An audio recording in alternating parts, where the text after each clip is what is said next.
নমস্কার বন্ধুরা, আবার একটা নতুন ভিডিও নিয়ে এলাম। আজকে যেটা মাছ দেখতে পারে এটা কি মাছ তোমরা আমারে জানাইও তো। যে ছিল এই মাছটারে, এটা কি মাছ আমরা জানাইও।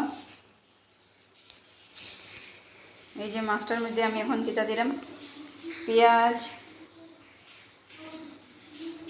টমেটো দিছি, কাঁচামরিচ। এখানে আমি মশলা আগে লইয়া রাখছি প্লেটে। এখানে একটু হলুদ, মরিচ, জিরা, লবণ আর একটু চিনি দিছি। এখন এগুলো আমি মিক্স করবো।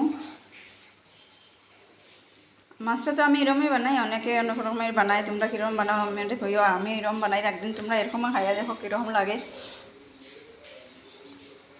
টেস্ট বদলাই বদলাই খাইতে লাগে, এরকম বানাই খাইয়া দেখো কীরকম লাগে। এখন এটা তো মাখিলে এটা মাখিয়ে আমি এটার মধ্যে একটু তেল এড করব। একটু তেল দিয়ে আমি এটা আবার মাখবো। একটু তেল দিলাই আমি এই মাছটা তো সবই আশা করি চিনরায় তোমরা। আমি কড়াই গরম বসাই রেছি, একটু তেজপাতা দিলাম। এখন মাছটারে ছাড়িয়ে দিলাম আমি। এখানে সব কিছু মাখাইয়া মাছটা ছাড়িয়ে দিলাম কড়াইয়ের মধ্যে। এখন এটারে একটু সময় ভাজা করবো আমি। আগুনটা কমাই দিয়েছিলাম, এখন একটু আগুনটারে বাড়াই দিই। এই দেখো লগভগ হইয়া গেছে আমার মাছটা। এখন এটা এলো লেবু পাতা। লেবু পাতা ছিঁড়িয়ে দিলাম। এটার মধ্যে একটা আলাদা সেন্টায় লেবু পাতা দিলে। ছোটো মাছের মধ্যে লেবু পাতা দিলে স্বাদ লাগে খাইয়া। তোমরা কি খাওনি এরকম জানাইও আমারে।